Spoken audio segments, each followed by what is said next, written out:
to the final episode of the weekly Windup with Bales and Tails with your usual suspects. Once again, BG and E-Dog.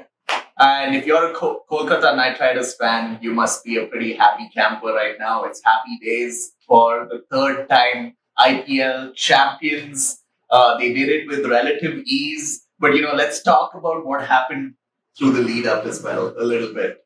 Where do you want to start? First qualifier, SRH? First qualifier seems about right. So, we were in a position where the top four teams deservedly made it through to the final four. And so the first qualifier was between first and second. First was KKR and second was Sunrisers Hyderabad. And how did that match turn out? That match was pretty much a KKR drubbing in a way, right? It wasn't very close. So this match, I think one of the big stories was the coming of, not Cummins, but Mitchell Starc in this case. Mitchell Starc finally delivered on his, well, I guess he was doing it in the lead up to the game a little bit. You could see that it was brewing. I got to call out Great Cricketer here because they did a segment where they were talking about, him receiving a lot of stake, and they're like, just stick with this guy. When come clutch time, he's gonna, come good, and we know it. But you're like kind of looking at them like, come on, man, like you Aussies, you're just like so pro. Yeah, so it just seems like the Aussie bias there. But guess what? That wasn't the case. But he took out his compatriot, and taking out Travis Head with Scotcher. Absolutely incredible ball, stumps all over the place. The perfect side for a fast bowler. Again, go watch it if you haven't. Been a couple of forgettable days for Travis Head, don't you think? Oh yeah, he's 3 ducks? 3 ducks in his last 4 innings. Not the best considering that swashbuckling start he had. Yeah, we talked about how this is probably him trying to do the law of averages. Coming into the playoffs. It's all valid. Yeah, so valid mathematically. Travis Head, it didn't seem like he was much of a math guy, right? Yeah, definitely. Like see ball, hit ball, no logic. Sorry, not no reduction. Yeah, so Travis Head goes first over. Mid-Starc on absolute fire. He removes Nitish Kumar Reddy and Shabazz. Shabazz also bowled of his first ball, golden duck for Shabazz. He does come back though in a later game. And then it was Rahul Tripathi. And Rahul Tripathi does play a significant playoff role. He scores a really good 55 of 35 balls. Ably supported by Henrik Klaasen, who scored a good 32 of 21 balls. But it was a really solid performance from all the KKR bowlers, right? I think anyone you can think of, name a KKR bowler. Mitchell Starc. 3 for 34 in his 4. Name another one. Harshit Rana. 1 for 27 in his 4. Vaibhav Arora, 1 for 17, 2 overs. Sunil Narayan took 1. Andre Russell took 1. Varun Chakravarti. All round. It was like all-round performance. Yeah. SRH get only 159. And this was at the Narendra Modi Stadium. The team batting second is kind of favored to get it. Also not a big score. So, you were always supporting KKR. It was extremely likely that they would get the score. But it ended up being a real walk in the park, right? Yeah, it did. It looks like, KKR, Gurbaz and Sunil Narayan, right, started things off and, not the fastest start, but it wasn't the most imposing target. So you always felt that they had that sense of control and they controlled things in their own hands. Sunil Narayan gets dismissed by Paddy Cummins. Paddy Cummins can't keep him out of the action. I know my friend here has a lot to say about Paddy Cummins, but we'll save that for a little later. But yeah, they lose Gurbaz after that, and then they get in Venkatesh Iyer, the Iyer brothers, not literally brothers, but yeah, the Iyer bros come into bat and then make an absolute cakewalk. And although I know Travis Head did have the worst game. I think Shreyas Iyer carted him for 20 odd in that last over. And so, a match to forget. He dropped a catch. He got carted for 32 in 1.5 overs and he got bowled by his compatriot second ball convincingly. So, moment to forget for him. But crucially for Sunrisers Hyderabad, they were not out of the tournament. Yeah, the top 2 teams get another chance if you lose. You play the second qualifier. And you play the winner of the match that is called the Eliminator. And the Eliminator featured some pretty exciting teams, you'd have to say. Uh, it was RCB versus RR. RR, in a way, kind of dropped the ball towards the end of the tournament. SRH just sort of pipped them on the last day, right? The last Sunday, SRH win their game. RR and KKR's game was washed out, which put RR in third place, facing a juggernaut of sorts in RCB, 6 games in a row. And a lot of people, I think, in the build up to this one were talking about, oh, RR just didn't have a chance, right? Like that they were going to get washed out. This team seemed like they were overthinking. No one seemed to be in the form that they were. No Joss Butler as well. Yeah. And RCB seemed to be getting everything right. That's RCB fanfare for you. It's not something you say very often about them, but they were doing pretty well to get into the playoffs finally. Watch the last episode if you missed how, Where we won the IPL. where we basically won the IPL. In terms of entertainment, I think there was only one winner of this IPL. Playoffs were a pretty dull affair, all in all, as you can tell by the energy of this one. Completely sad. It has nothing to do with our allegiances Absolutely to any not. team or anything like that. We're professionals here. Absolutely. But speaking about the RCB RR game, now I think right from the start, it felt like it was a slight uphill task. With the toss, RCB basically loses the toss and is put into bat first. And honestly, personally, I thought this wouldn't be a problem because the last few games RCB have done really well, sort of posting a target, having that scoreboard pressure, and our bowlers have been coming good, and we've been chasing pretty well. But that wasn't to be the case this time, especially with Trent Bolt. 3 overs up top, just 6 runs off of them. 6 runs, yeah. He was bowling beautifully to his field for starters. Kohli and Faf were really struggling to get him away, and he predominantly set a leg side field and he was bowling to his field like impeccably well. And we just found it incredibly tough to get him away. Got to a point where Faf said, enough is enough, I'm going to go after him. He hits it mid-wicket where I think it was Robin Powell who took an absolutely incredible diving catch. He dived and he caught it, I think, a few inches above the ground. Kudos to him for that incredible catch. And 3 over 6, really ideal as far as RR are concerned. Kind of set us behind the 8 ball to start, although we did try and capitalize on some of their other bowlers.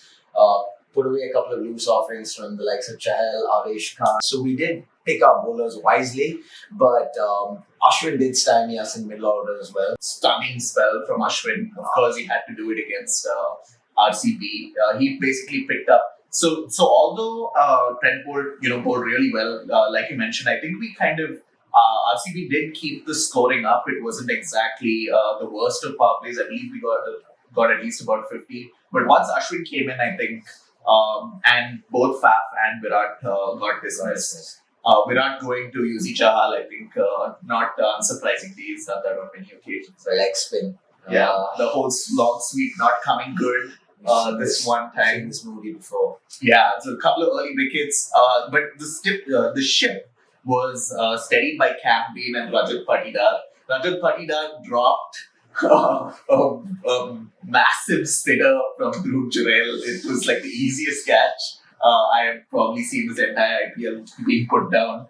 So RCB did have a little slice of luck there, and Campbell and Rajat Patidar do sort of stabilize the innings a little bit.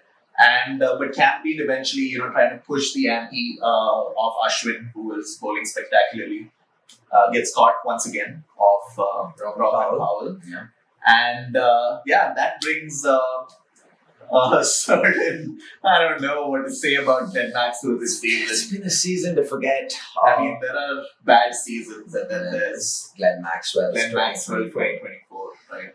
Absolutely atrocious. I think it's safe to say the RCB fans, and it's sad that we need to say this, but we did fear the worst when Maxwell made his way to the crease. It's not been the best of IPLs. He's been dismissed for a duck 3 times previously. He did take a break in between, to sort of help RCB address team balance, and we actually kind of got some momentum going. Wouldn't attribute it necessarily to the fact that Maxwell stepped down, but we were able to get Will Jacks in the fray, and that really helped us from a momentum standpoint. But and it did look like he had a slight confidence boost after the Chennai sort of heroics with the ball and with the bat where he came in with 1 over to play. Honestly, at that point, you have all the license in the world to do whatever you want. And so, quick cameo was great. We thought, this is the start of things. Slowly going to turn. Is he going to turn things around and really see us across the finish line? But as luck had it, or should we say luck at this point? But Ashwin, Dolly, he knew what he was going to get with Maxwell. Maxwell was going to go after him from ball one.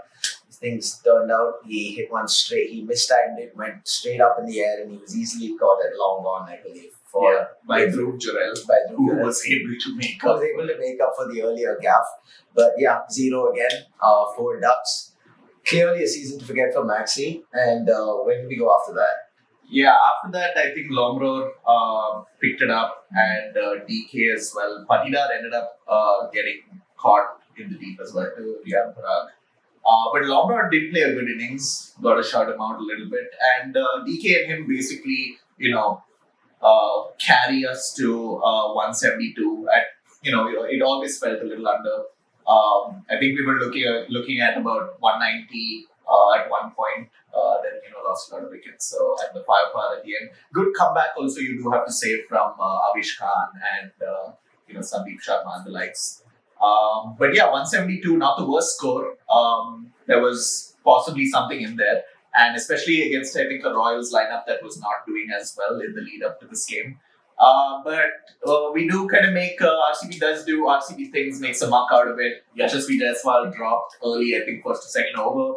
I think first 2 overs, RCB end up giving like about 6 runs, and then Dayal comes in and gets smacked around a little bit. Little lucky, couple of edges here and there. Tom Kohler, Cadmore gets dropped once again off the extremely jinxed at this point, Glenn Maxwell. Possibly another really easy catch, probably a slightly harder than Dhruv Jurel, but still you'd expect someone of his caliber to be taking that catch. Yeah, luckily wasn't super expensive a drop. We do get Tom Kohler, Cadmore soon after that, and even Sanju Samson kind of goes relatively early. Fun fact about the Kohler Cadmore dismissal, Lockie Ferguson got him with a brilliant Yorker, and the fun fact is, he's only bowled 3 balls to Kohler Cadmore in his entire life, and he's been dismissed every single ball. Oh wow. That's absolutely insane. Anyway. That is insane. And I think after that, and once Jaiswal gets out as well, trying to scoop it, gets a little feather on the glove. You think that RCB is kind of in this, there's some sort of sniff of a chance, but ever dependable Riyan Parag comes in and does it once again, marshals that chase, super mature innings once again for them. That was extremely well played. Dhruv Jurel, who's sort of giving him support at this time, and you're thinking that they're probably going to run away with it again, and then something spectacular happens. Virat Kohli off the background, you just can't keep him out of the game. You see him pumped at like deep mid-wicket, Cow's corner, really, cheering the team on. And Dhruv Jurel makes the unfortunate for him mistake of trying to take on a Virat Kohli throw in the deep, makes a slight second of hesitation, and a beautiful throw back to the bowler. Cam Green gets him run out of the non-strikers. It was an absolutely phenomenal piece of fielding from a 35-year-old. One of the fittest. Incredible. One of the fittest athletes out there. You could never keep him out of the action, truly. Even when everything looks absolutely hopeless for RCB, he manages to conjure a moment of magic on the field. And this was incredible. Like you say, the margins are so fine. It was just a brief second of hesitation by Dhruv Jurel, and that's all that Kohli needed. A world-class throw and just an overall world-class piece of play by RCB. And at this point, we were still not favoured to really win this match, but there was a glimmer of hope. You just never know how cricket matches, turn out, especially in this format. And so what that did is that brought Shimron Hetmeyer, of course, an ex-RCB player, to the crease. And at this point, it was probably 60-40, maybe even 70-30 in favour of Rajasthan. But you were clinging on to a little bit of hope. But it's safe to say that they ate up all that hope very, very quickly. Yeah. Riyan Parag with a couple of good lusty blows, and Shimron Hetmeyer as well really took the game away. So much so that even though Mohammad Siraj ended up dismissing the 2 of them late, it was just really just rewards, I suppose. And in the end, I think they romped home pretty comfortably. Robin Power with a couple of lusty blows at the end to really seal things for RR and RCB, unfortunately. Yeah, RCB's fate was sealed. It wasn't meant to be once again, but that was a fantastic running. I think most RCB fans have been very proud of this team, and the reception to this has been great. Everything I think after that qualification was kind of a little bit of a bonus, right? And yeah, interesting place to be actually to kind of appreciate the run.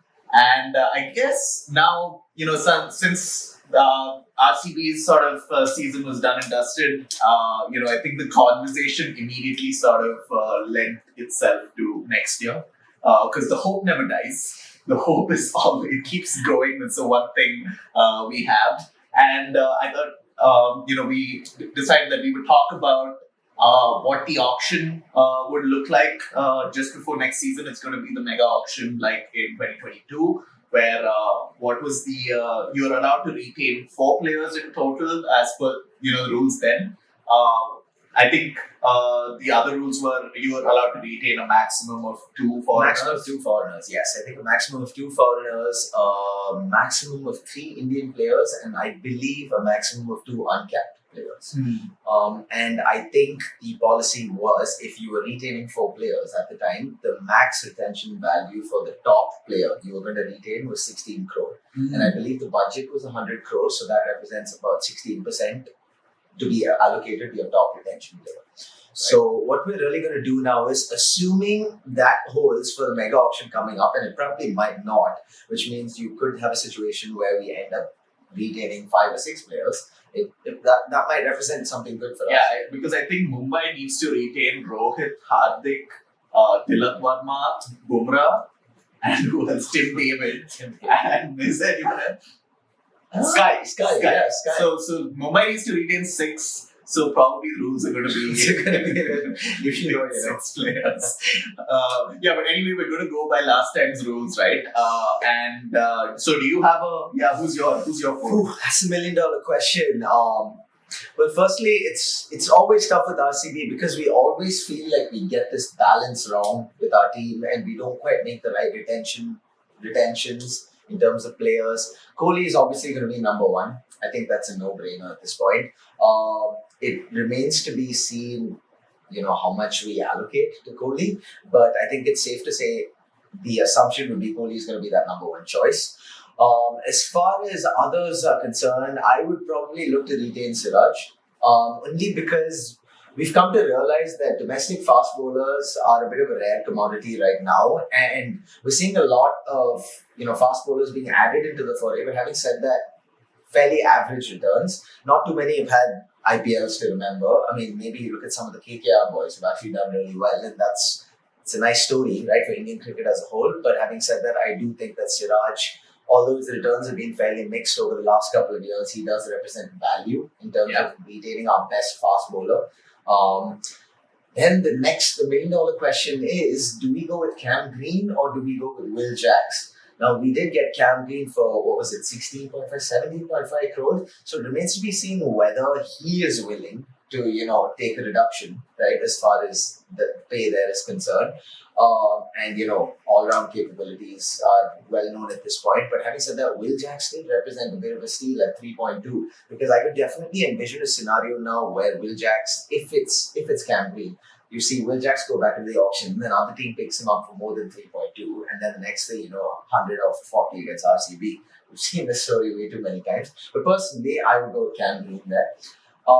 And then's the tough one. Who do we go with? I would probably go with Rajat Patidar. He has grown tremendously, at least over the season as a whole, but especially during the latter part of the season. Consistent contributions. Like we said, in his last 9 innings, I think 5 50s, a 40 and a 30 in the recent match. Seems to be going from strength to strength. Very good against spin in the middle order. Lots of promise there. So, and age-wise, I think he's got a lot going on for him in terms of giving us returns for a consistent period of time, because now we're talking about a 3-year auction cycle. Certain players like Faf, obviously they're 39, 40 now, and we're talking about a 3-year auction cycle now. Do you really want to retain someone, although he adds a lot of valuable expertise, right, and leadership skills, I do see a scenario now where we make Kohli captain again. Highly likely. I'm going to stop talking. I want to hear my Yeah, no, I think thoughts. I agree with almost every selection there. I think the one thing that you already sort of talked about was the Will Jacks versus Cam Green. And I think purely off of how much we'd have to pay Cam Green to keep him, I think I might go with Will Jacks. I think he's a little more explosive, and I think we probably haven't seen the best of Cam Green yet. But I think Will Jacks is probably more of a T20 player than Cam Green naturally. I do like Cam Green as a bowler as well. But I don't know. Like, I hope that we can. Will Jacks, at least we're not losing a bowler completely with Will Jacks, right? He does bowl. Hopefully, we can fill that gap in another way, get another bowling all rounder, fast bowler. Hardik Pandya. Let's switch Cam Green and Hardik Pandya again. That's never happening. Yeah, Will Jacks would probably be the fourth guy, and the others, Rajat Patidar, you have to pick because we talked about fast bowlers, Indian fast bowlers being a rare commodity. Really good Indian batters are also rare, and Rajat Patidar is definitely pretty top class, right? Like as far as the Indian pool of batters goes, so I think it's a no-brainer to retain him. Hopefully, Kohli isn't going to be right at the threshold of how much we have to spend to retain him, and hopefully he can take a little less there because I think we do need to save a lot of budget, right, to construct this team. Absolutely. Great point there. I think there's obviously no hard and fast rule or answer as to how you go about doing this. But having said that, you've got to start asking yourself the question, assuming you have a budget of about 100 or so, how much do you really want to allot to retain your best player, arguably, right? You think of somebody like a Bumrah, who's absolutely invaluable, and he shows it time and time again. At that point, you start saying, I'm okay to spend maybe 20 to 22% of my budget on retaining this guy because he will deliver 9 out of 10 times. But with Kohli, despite whatever he means to the franchise, you've got to start asking yourself the question, yes, I would love to have him in the setup, but is there a way we can do it at a slightly cheaper cost? Yeah. And I think with Kohli, the money probably shouldn't matter as much, right? There's plenty of it coming from a lot of different sources. Hopefully, I'm not trying to say that he shouldn't get paid, but I think Kohli needs to win this IPL, and hopefully he kind of puts that a little ahead of. Absolutely, because he's given his heart and soul to this franchise, and there is nothing that any of us RCB fans want more than to see this man lift the trophy. Because he's been there through some of our toughest times. He's been there basically from the start, but he's seen mainly tough times, and he's been with some absolute world-class players all across the globe who haven't been able to get the job done. So it begs the question, okay, what's wrong? But there are a couple of holes that we really need to address in the squad. We did talk about lefties. We don't really have a solid left-hander presence in the RCB batting unit, which makes me wonder whether if this were to be pushed to 5 or 6 players to retain, we probably end up keeping Manipal Long Road because we've seemingly invested in him for the future, and hopefully he comes good. But having said that, we do find ourselves in a position where we do need to get some solid left-handers into the lineup, and we also need to redress our bowling as a whole. We need to start, recruiting bowlers who do a job at the choose one. I think the bowling angle, if there was a sort of game that made it clear, was a case study for anything, I think it was probably the qualifier, the eliminator we played against RR, where their bowlers, Ashwin came in, did a job. And we didn't really have the spinning department, right, to cause RR any troubles, I think. And so a spinner is in, high order at RCB. We need to definitely get someone of probably not the caliber of Yuzi Chahal. That's going to be hard, I think. All the top spinners are probably going to get retained, right? Bishnoi, Kuldeep, Chahal. Ashwin, probably maybe not. Chakravarti is going to get retained for sure.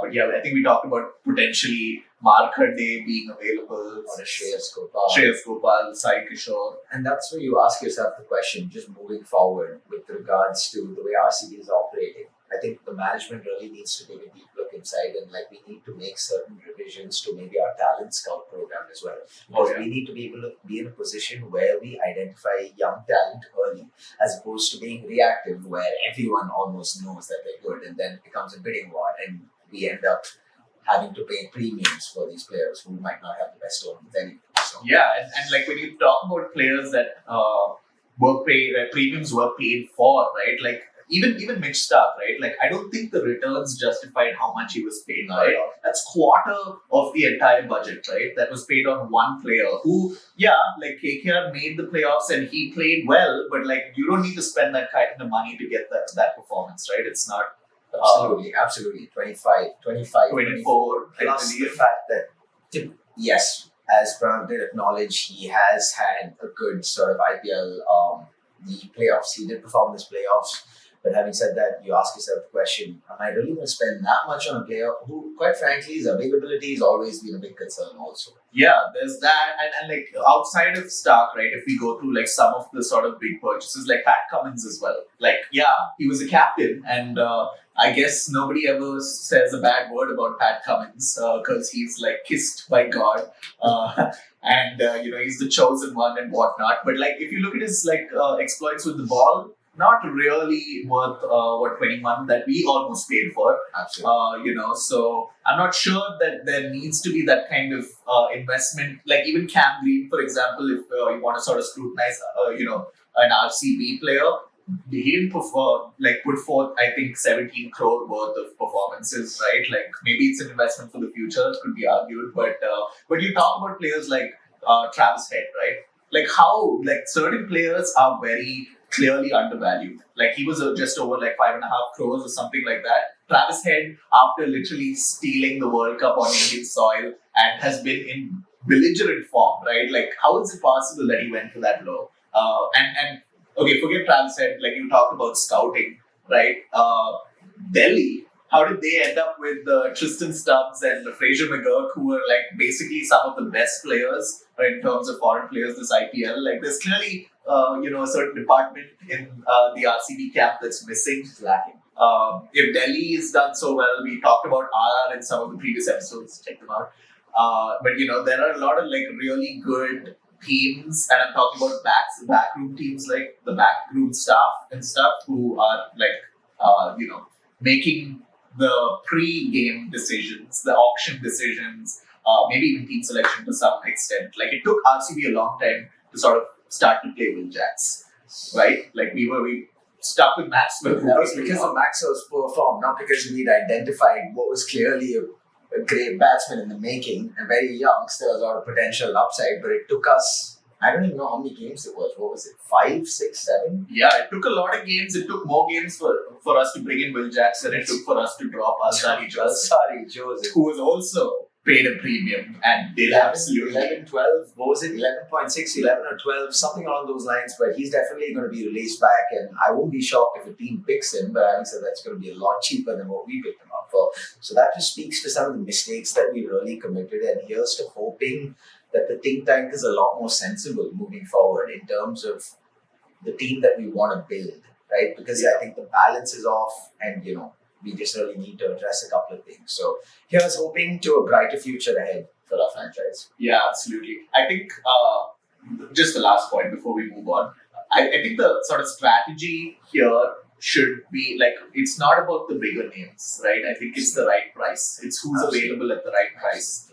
And it's tricky. I'm not going to act like I know the auction dynamics that well, because it's like if you don't push the price up, people get good players for cheap. Absolutely. And like, so, there's a lot of dynamics going on there. But yeah, I think there are sort of models that can study that and kind of come up with better decisions, right? And I think one thing that we both share is our views on Andy Flower and how we've seemingly hired the right guy for the job. Yeah, he's obviously had a lot of success, right, with his previous stints, made a bunch of finals, and he's gotten over the line a fair bit as well. So we have the utmost confidence in him moving forward. It's just going to be about how we address the holes in our squad. And if we do put out a team there that's worthy of competing with the very best, you better watch out all the other teams, that's for sure. Yeah, definitely. And RCB and the other teams, Mumbai Indians, everything actually played a fast one this IPL. They kept all of the main T20 squad out of the finals. Give a little extra days of preparation. Long game. Long game there. Yeah, we're like, Pat Cummins, go on, man. Like, do another finals. Add the IPL 2024 if you can against Gautam Gambhir's KKR, which we knew was never happening. Never. So the team has already flown out. Yes, they have. Except King Kohli probably fly there soon, apparently. Yeah, King's on his own schedule. He needs his own kind of preparation. No one asks him any questions, No right? questions asked. So I think besides that, a lot to look forward to in the IPL auction, I mean. And we're already excited about next season and, looking forward to what happens there. And you know where to catch all the action on BNT. This is the last weekly wind-up episode, but there'll be new segments that we call. New segments coming up, and like you said, lots to look forward to. The World Cup is coming up, and so we don the blue this time around, and we're going to be behind India through and through. So hopefully they get it done for us. No more club franchise affiliation. It's all about the country now. Hopefully we get one over Australia this time. I'm sick and tired of that lot. I'm sure you are as well. Nothing gives it more satisfaction than seeing a Paddy Cummins lost these days, apparently. So any farewell thoughts on that note? On the World Cup? On the World Cup? So we may have, the World Cup is happening close to where we are at. So there may be a slightly different flavor to an episode or two. Stay tuned and look forward to that. We are looking forward to it. Hope you are too. But let's wrap up what happened with the IPL. So RCB lose and RR moves on to the second RCB qualifier. won the IPL.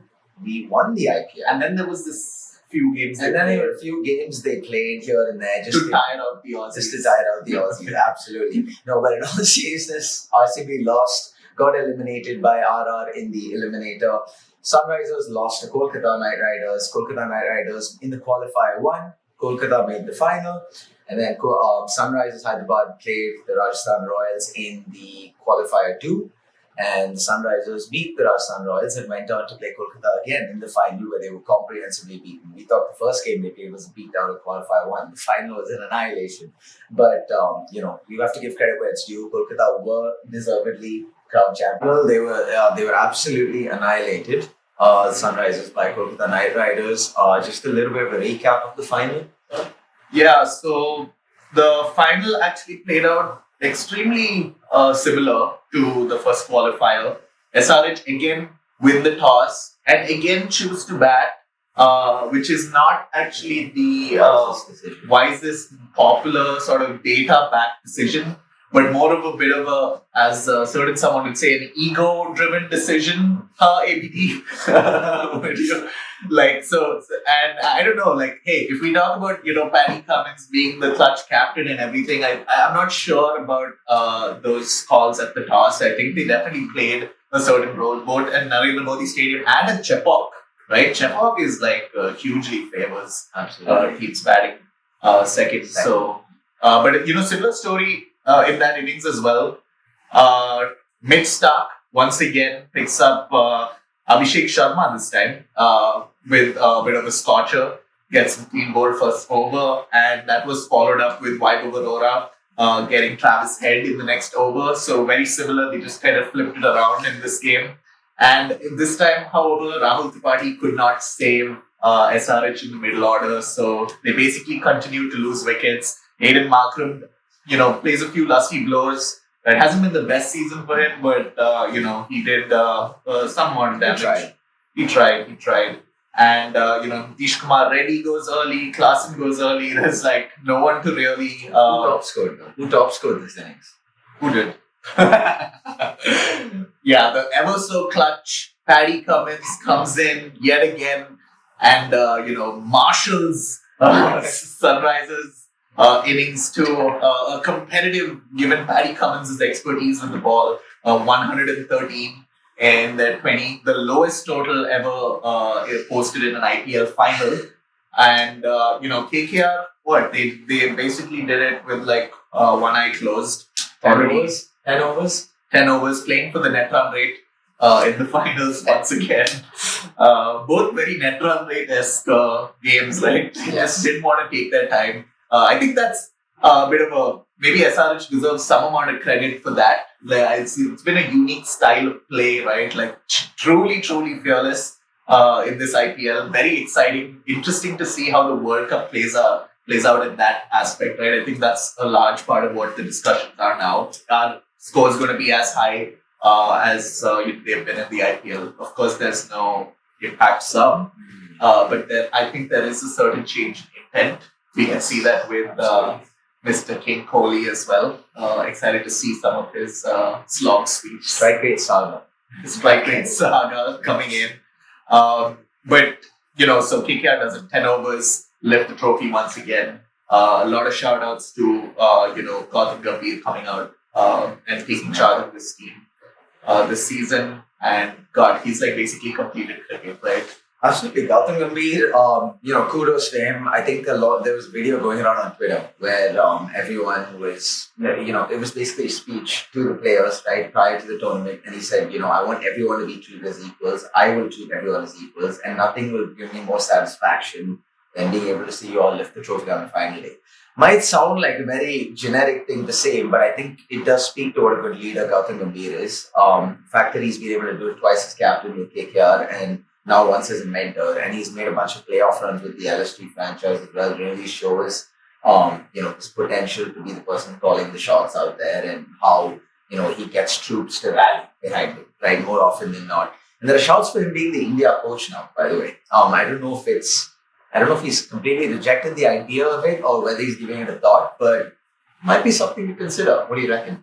Yeah, I think that would be interesting. Like you said, like he's won both World Cups, yes. T20 and 50 over. KKR now twice as player, won the IPL once, now as coach. He definitely has the resume, right? I think that it's an interesting discussion, the one about treating players equally. I think that's like a whole paradigm shift that's going to shake the very pillars of Indian cricket in a way, because we're very much like a sort of hero worship based, cricketing hero-based system. Yeah, and honestly, like, I don't know. I feel like the biggest way that hurts us is generally the pressure it puts on the heroes to play a certain way. Like, for example, Virat Kohli and Tendulkar, if you want to talk about like how they get extremely nervous in the 90s and start to play very differently than you normally would. Like, I think that those are the spaces where it hurts us. If you look at MSD this IPL, some pretty strange sequences of play,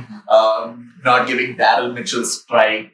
I don't know, like that seems like not optimal cricketing play, right? I feel like the every time you deviate from trying to win a game, you're doing something wrong, right? Like if you're giving into the theatrics of it, the show of it, I feel like that's something that a foreign team would never do. Like Australia, never. I feel like they will never do anything that isn't to objectively win a game.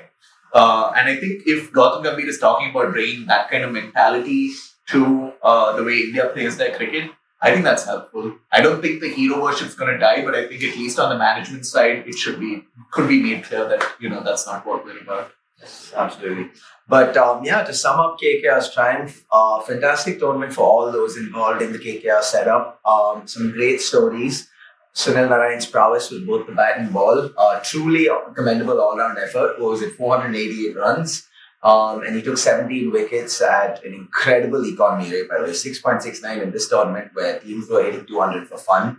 Huge shout out to him for that. Andre Russell, incredible with the ball, surprisingly. I know a lot of people expected crazy things with the bat, but it almost felt like the top order was so good that they barely required his prowess. Barely required him with the bat. And with the ball, I think he took 19 wickets.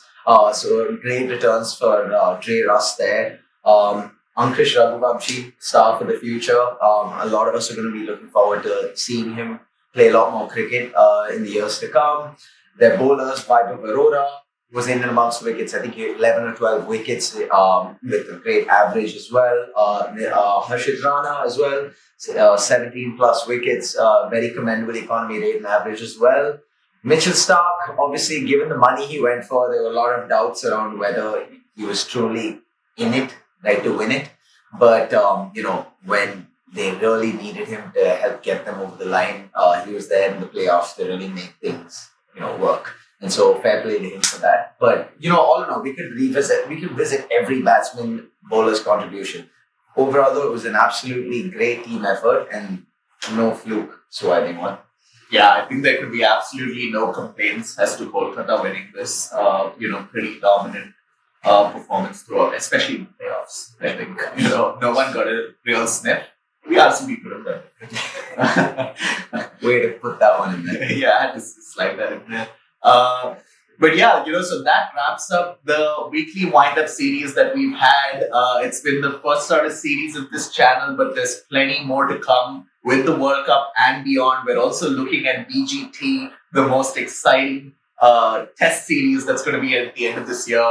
Border Gavaskar Trophy. Ooh, I'm literally salivating at the prospect of how that's going to play out. But so stay tuned. We will still have episodes coming out next week, and let's see how we shake this up there. Looking forward to catching all of the action with you and with my partner in crime, EG here. Any last words? No, thanks so much for being a part of this journey with us. We are still very much newbies, and we really enjoy talking about cricket, as you can see. This is just the start of a long journey, hopefully, in the podcasting world. But we've really enjoyed it, and hopefully Team India gives us something to remember over the next few months, and hope you are with us to revel in that success as well. Yeah, absolutely. So with that said, take care, guys. Wind down a little from all of this IPL drama. Take a little rest. Slow down that heart rate. Take it easy for the next week. RCB fans, you especially. Eat healthy, take your vitamins, go to the gym, get back in shape, because the heartbreak and the drama is coming back with the T20 World Cup coming to you from the US and West Indies. It's going to be an extremely exciting tournament. The group stage is initially probably just going to be a little bit of fun, but there's an India-Pakistan game. There's an India-USA game initially. So you catch all of that and more right here on Wheels and Tails. With that said, take care and we'll see you next week.